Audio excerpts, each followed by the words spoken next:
नमस्कार दोस्तों, स्वागत है आपका आपके अपने YouTube channel job with PD में। दोस्तों, आज इस क्लास के माध्यम से हम सामाजिक विज्ञान के ज्योग्राफी सब्जेक्ट का हम फर्स्ट चैप्टर संसाधन पढ़ेंगे। तो आज की क्लास ये आपके लिए इंपॉर्टेंट रहेगी, तो आप इसे ज़्यादा से ज़्यादा लाइक और शेयर जरूर कर देना। अगर आप चैनल पे पहली बार पधारे हैं तो चैनल को सब्सक्राइब भी कर लेना। दोस्तों, इस चैनल पे एसएसटी के अलावा मैथ और साइंस की भी ऑनलाइन क्लासेस हो रही है। अगर आपने मैथ और साइंस की ऑनलाइन क्लास अभी तक ज्वाइन नहीं की है तो आपको फर्स्ट चैप्टर साइंस और मैथ के दोनों फर्स्ट चैप्टर का दोस्तों लिंक आपको नीचे डिस्क्रिप्शन और कमेंट बॉक्स में मिल जाएगा, तो आप वहां से मैथ और साइंस की क्लास भी एक बार जरूर देख लेना। तो चलिए दोस्तों, शुरू करते हैं आज की अपनी क्लास। तो अपना चैप्टर फर्स्ट है संसाधन। आज इस क्लास में हम संसाधन के बारे में हम डिटेल से पढ़ेंगे, जैसे संसाधन क्या होता है, किसे हम संसाधन कहते हैं, क्यों इन्हें हम संसाधन कहते हैं, और भी इनके बारे में महत्वपूर्ण जो भी फैक्ट है उन सभी के बारे में हम कंप्लीट डिटेल से पढ़ने वाले हैं। तो क्लास आपके लिए बहुत ज़्यादा इंपॉर्टेंट रहेगी। तो शुरू करते हैं आज का अपना चैप्टर है। तो मोना और राजू अपने घर की सफाई करने में अम्मा की मदद कर रहे थे। ठीक है, इतने में मोना ने कहा कि इन सभी चीज़ों को देखो। क्या क्या देखो? कपड़े, बर्तन, अनाज, कंघा, शहद की बोतल, किताबें, इनमें से प्रत्येक उपयोगी है। ये बात किसने कही है? ये मोना ने कही है। ठीक है, फिर अम्मा ने क्या कहा कि इसलिए ये महत्वपूर्ण है क्योंकि ये क्या दोस्तों? संसाधन है। पहले तो मोना ने कहा कि इन सभी चीज़ों को देखो, फिर अम्मा ने कहा कि ये सभी की सभी जो चीज़ें हैं आपने बताई है वो सभी की सभी क्या है? महत्वपूर्ण है, इसलिए क्या है? संसाधन है। फिर जो साथ में राजू था, राजू के मन में डाउट आया कि संसाधन क्या होता है।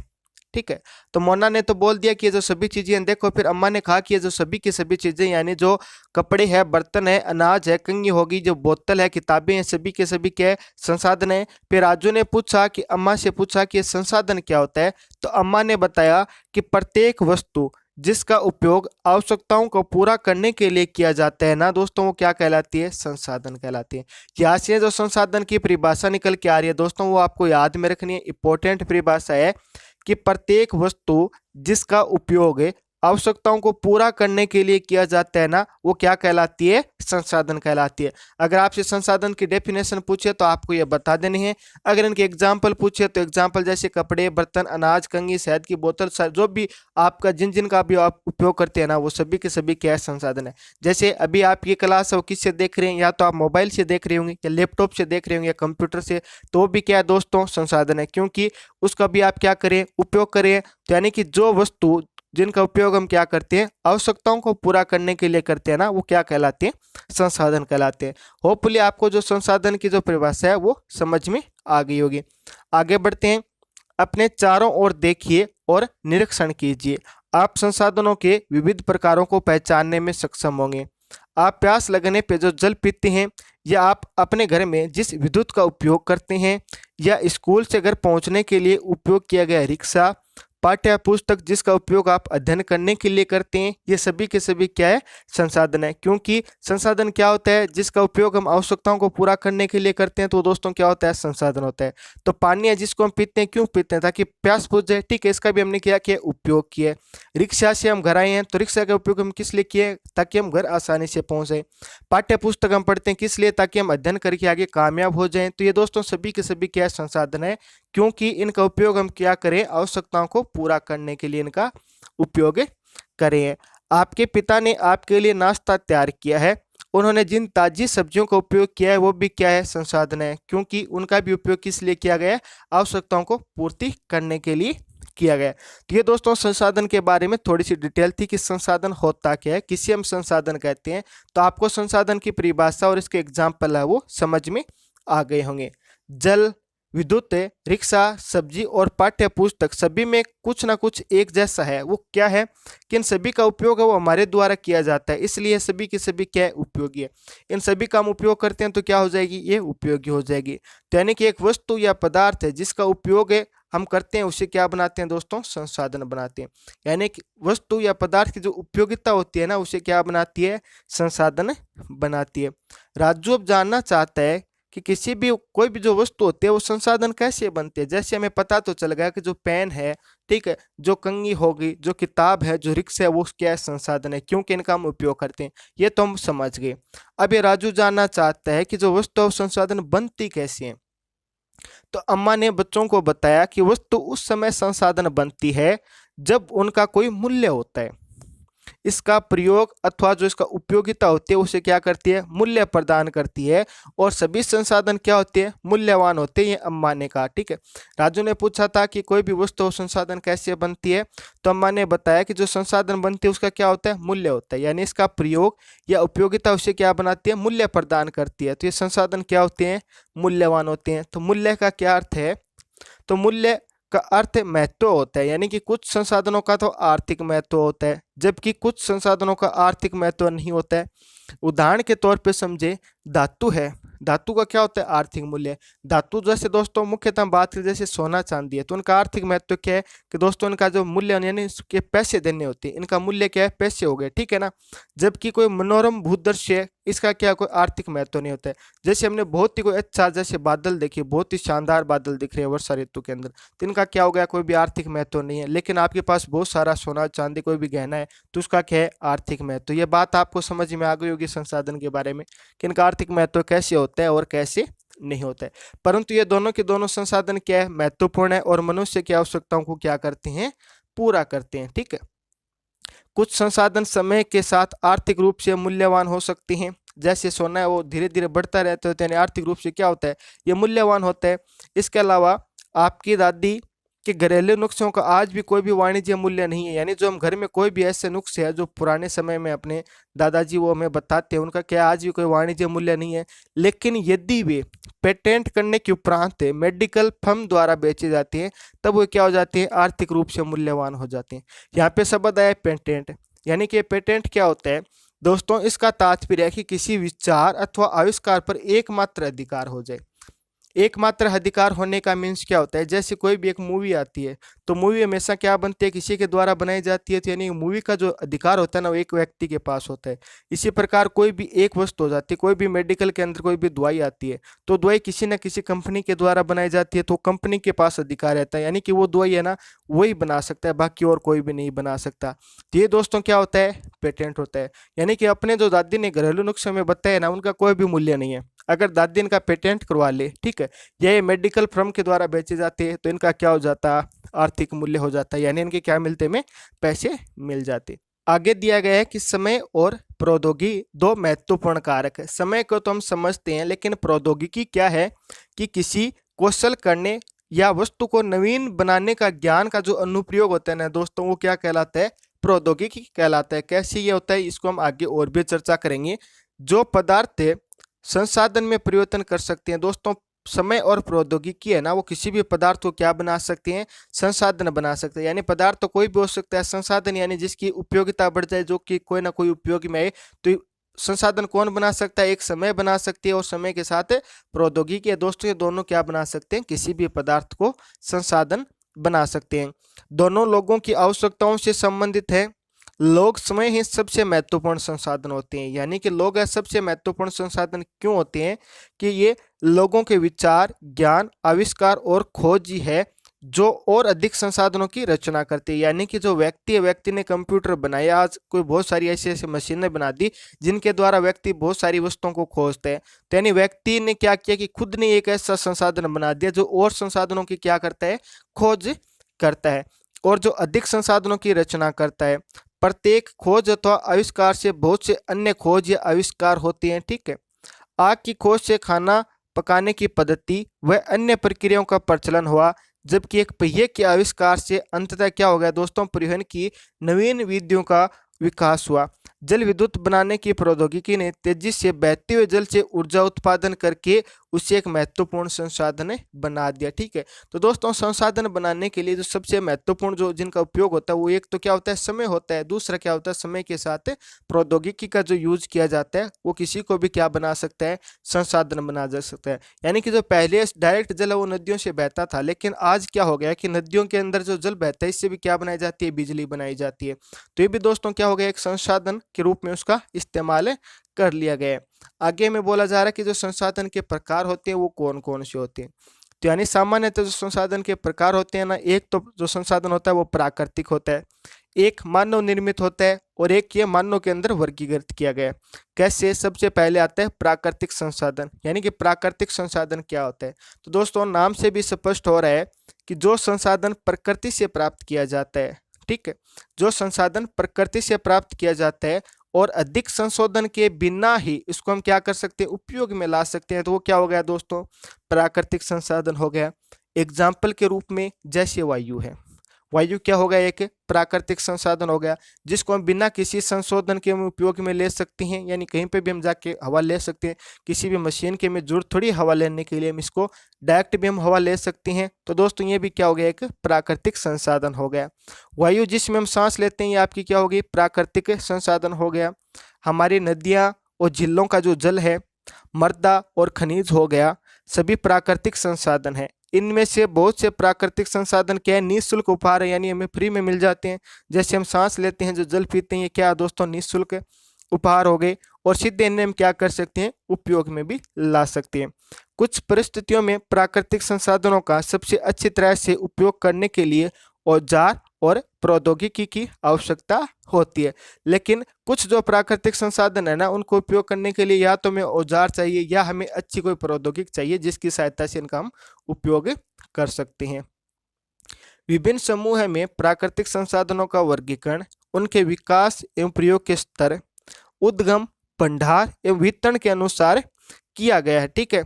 यानी कि जो प्राकृतिक संसाधन है ना, उनको हम किस प्रकार से बांटेंगे, एक तो उनका जो विकास हुआ है, ठीक है, या जिनका हम प्रयोग किया उसके आधार पर, या उद्गम यानी जहाँ से ये हमें प्राप्त किए गए, या भंडार जिनको हम जिस भंडार के रूप में हमने रखा है, या वितरण के अनुसार इनको हमने क्या किया है, वर्गीकृत किया है। विकास और उपयोग के आधार पर संसाधनों को दो वर्गों में बांटा जा सकता है, ठीक है। दोस्तों अभी हम क्या पढ़ रहे हैं, संसाधन के अंदर हम प्राकृतिक संसाधन पढ़ रहे हैं। प्राकृतिक संसाधन की हमने बात कर ली, अब हम आगे वर्गीकरण कर रहे हैं प्राकृतिक संसाधनों का ही, ठीक है। प्राकृतिक संसाधनों का वर्गीकरण किस किस में किया गया है, विकास के आधार पर कर सकते हैं, प्रयोग के स्तर के आधार पर कर सकते हैं, उद्गम के आधार पर हम कर सकते हैं, भंडारण के आधार पर कर सकते हैं, ठीक है। फिर दोस्तों हम विकास और उपयोग के आधार पर भी इनका वर्गीकरण करें, तो वो क्या क्या हम करें, पहला तो है वास्तविक संसाधन, दूसरा क्या है, संभाव्य संसाधन, ठीक है। विकास और उपयोग के आधार पर हम संसाधनों का दो भागों में वर्गीकरण कर रहे हैं।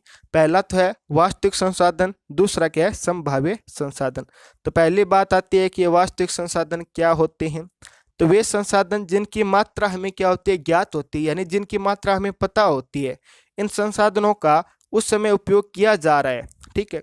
यानी कि वे संसाधन वास्तविक संसाधन कहलाते हैं जिनकी मात्रा हमें ज्ञात होती है या पता होती है, या इन संसाधनों का उपयोग हम इस समय कर रहे हैं। जैसे जर्मनी के रूर प्रदेश में कोयला होता है दोस्तों, जिसका उपयोग हम क्या करें, वर्तमान समय में कर रहे हैं।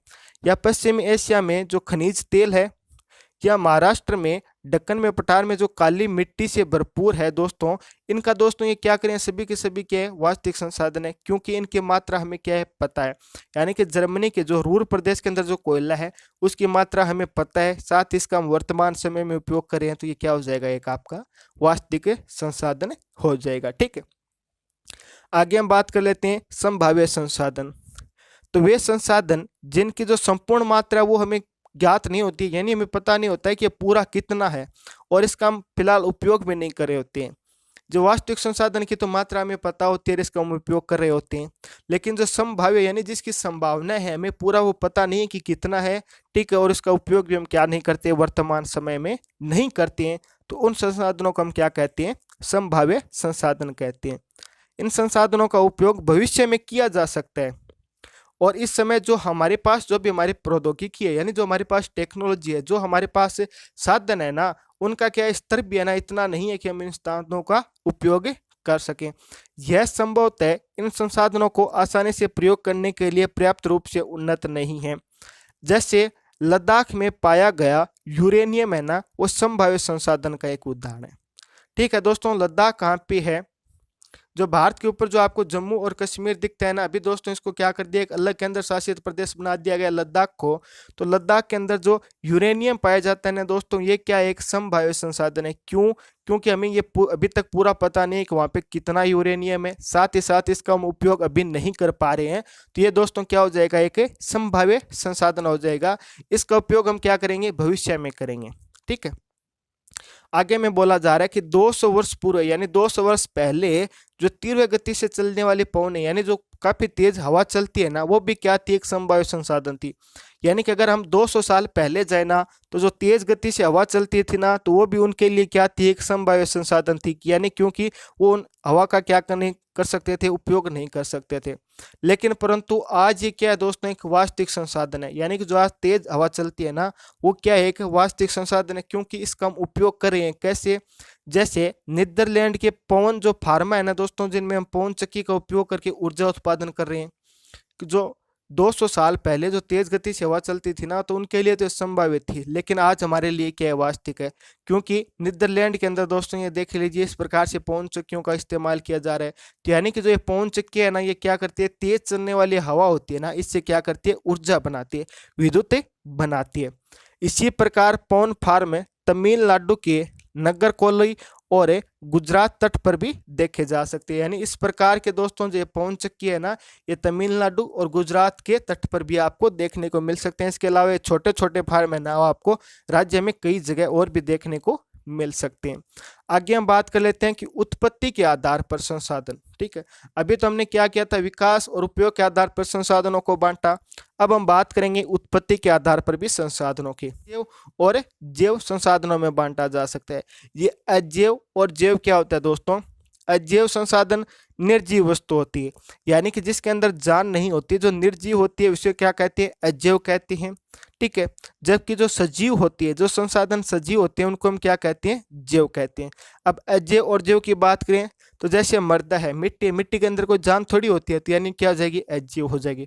चट्टान है या खनिज हो गए, ये सभी के सभी क्या है दोस्तों, अजैव संसाधन है। परंतु कोई भी जैसे पौधा है, जंतु है, ये क्या होते हैं, जैव संसाधन होते हैं, क्योंकि इनके अंदर कोई ना कोई जान होती है, इसलिए हमें क्या बोलते हैं, जैव संसाधन बोलते हैं। ठीक है, प्राकृतिक संसाधनों को विस्तृत रूप से नवीकरणीय और अनवीकरणीय संसाधनों में बांटा जा सकता है। अभी तो दोस्तों हमने क्या किया था, विकास और उपयोग के आधार पर हमने संसाधनों को बांटा था। अब हम क्या करें, इनको विस्तृत के आधार पर यानी नवीकरणीय और अनवीकरणीय को हम बांट रहे हैं। तो नवीकरणीय संसाधन क्या होते हैं, पहले हम बात कर लेते हैं। तो यानी नवीकरणीय संसाधन वे संसाधन जो शीघ्रता से नवीकृत एवं पुनः पूरित हो जाते हैं, यानी जिनका हम क्या कर सकते हैं, रीयूज कर सकते हैं। इनको हम क्या कर सकते हैं, वापस हम इनका यूज कर सकते हैं। वो तो क्या हो जाएंगे दोस्तों, नवीकरणीय हो जाएंगे, यानी कि जिनको हम क्या कर सकते हैं, वापस नवीन यानी नया कर पाएंगे। इनमें से कुछ संसाधन तो क्या होते हैं, असीमित होते हैं, इन पर मानव क्रियाओं का कोई भी प्रभाव नहीं पड़ता है, जैसे सौर ऊर्जा और पवन ऊर्जा। अभी दोस्तों हमने जो ये पवन चक्कियां देखी थी ऊपर, ठीक है, ये देख लीजिए आप, पवन चक्कियां देखी थी, इनमें क्या हो रहा है, हवा का इस्तेमाल हो रहा है। यानी कि जो हवा का हम इस्तेमाल करके जिनसे हम ऊर्जा बना रही हैं, लेकिन इनमें हवा के अंदर कोई भी इसका प्रभाव नहीं पड़ेगा। आप कितनी भी पवन चक्कियां लगाकर हवा बना लीजिए, हवा ये क्या होगी, कम नहीं होगी। तो यानी हवा क्या हो जाएगी, आपकी एक नवीकरणीय संसाधन हो जाएगी। लेकिन इनमें से क्या होता है कि कुछ जो नवीकरणीय संसाधन है ना, जैसे जल, मृदा और वन है, इनका अगर हम लापरवाही से उपयोग करें ना, तो इनका जो भंडारण होता है वो प्रभावित होता है, यानी कि वो भंडारण है वो कम ज्यादा हो सकता है।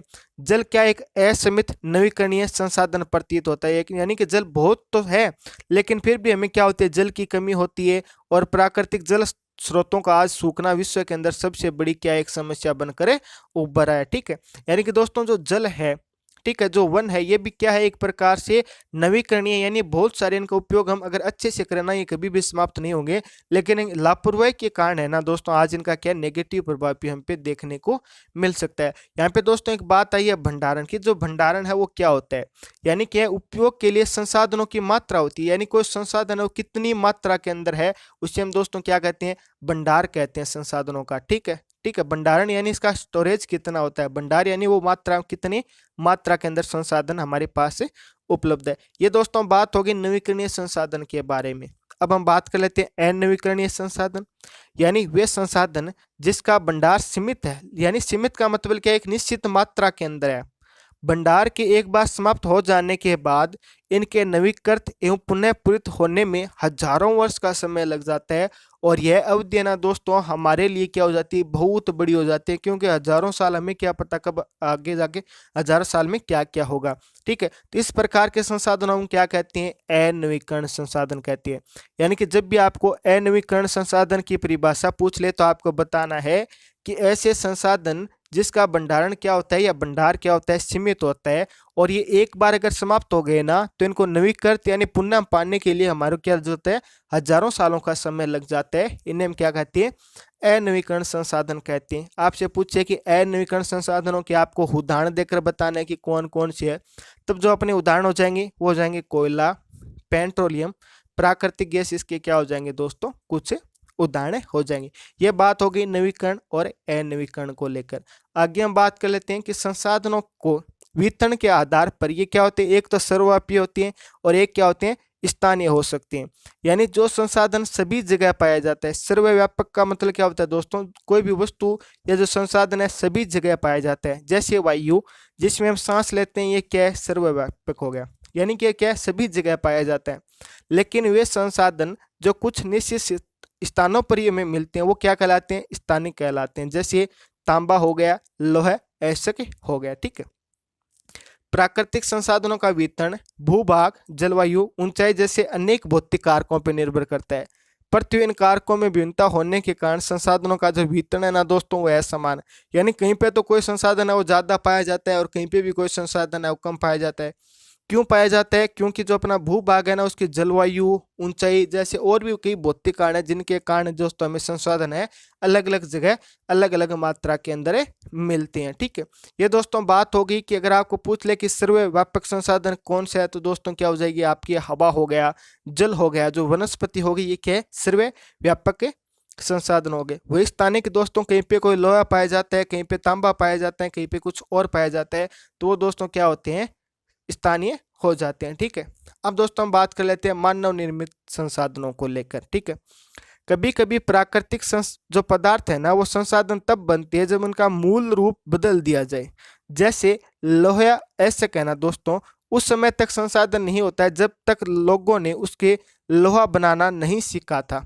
लोग प्राकृतिक संसाधनों का उपयोग क्या करते हैं, पुल, सड़क, मशीन और परिवहन बनाने के अंदर करते हैं, और मानव निर्मित ये संसाधनों के नाम से जाना जाता है। यानी जो प्रौद्योगिकी है वो भी क्या है, एक मानव निर्मित संसाधन है। इसलिए हम जैसे लोग प्राकृतिक संसाधनों का उपयोग करके मानव निर्मित संसाधन बनाते हैं। मोना ने दोस्तों ये समझाते हुए कहा, और राजू ने भी क्या कर लिया, स्वीकृति में हाँ भर ली। यानी राजू को भी ये बात समझ में आ गई कि मानव निर्मित संसाधन होते क्या है। यानी कि जो भी प्राकृतिक संसाधन है ना वो क्या हो जाता है, मूल रूप उनका बदल दिया जाता है, तो दोस्तों क्या हो जाता है, मानव निर्मित संसाधन बन जाता है। ये दोस्तों बात होगी मानव निर्मित संसाधन की। आगे दोस्तों मानव संसाधन क्या होता है इसकी हम बात है ना नेक्स्ट क्लास के अंदर कर लेंगे। जो और भी आगे का पार्ट है ना दोस्तों इससे संबंधित है वो अपना नेक्स्ट पार्ट के अंदर, नेक्स्ट क्लास के अंदर ये कंप्लीट हो जाएगा। इसके बाद में हम इसके क्वेश्चन आंसरों को सोल्व कर लेंगे। ये दोस्तों आज का अपना इसका फर्स्ट पार्ट था। आपको कैसा लगा ये आपको कमेंट करके बताना है, ठीक है। आज दोस्तों इसके बारे में हम संसाधन के बारे में हमने डिटेल से हम बात कर ली, संसाधन क्या होता है, इसके बाद में मैंने प्राकृतिक संसाधन की बात की, इसके अंदर जो वास्तविक संसाधन है, संभाव्य संसाधन है, इसके बारे में भी हमने चर्चा कर ली। जैव के बारे में भी मैंने आपको अच्छी तरह से बता दिया था, ठीक है। और ये दोस्तों हमने काफी बातें इसके सारे कर ली है। जो पेटेंट क्या होता है ये भी दोस्तों मैंने आपको बताया, और संसाधन की परिभाषा क्या होती है, किस प्रकार से आपसे पूछी जा सकती है, एग्जाम्पल को लेकर भी मैंने आपको इस क्लास के अंदर बता दिए। तो क्लास कैसी लगी तो आप कमेंट करके जरूर बताना। लेकिन मुझे उम्मीद रहेगी कि मेरे द्वारा जो भी बताया गया है, जो भी आपको समझाया गया है वो आपको समझ में आया होगा। तो आप इस क्लास को ज़्यादा से ज़्यादा लाइक और शेयर जरूर कर देना। अगर आप चैनल पे पहली बार पधारे हैं और चाहते हैं कि इसी प्रकार की और भी महत्वपूर्ण वीडियो हमें सबसे पहले मिलते रहें तो आप चैनल को सब्सक्राइब भी कर लेना। फिर मुलाकात होगी इसी प्रकार एक और बेहतरीन क्लास के साथ। तब तक आप हंसते रहना, मुस्कुराते रहना, देखते रहना जोबित पीढ़ी। जय हिंद, जय भारत।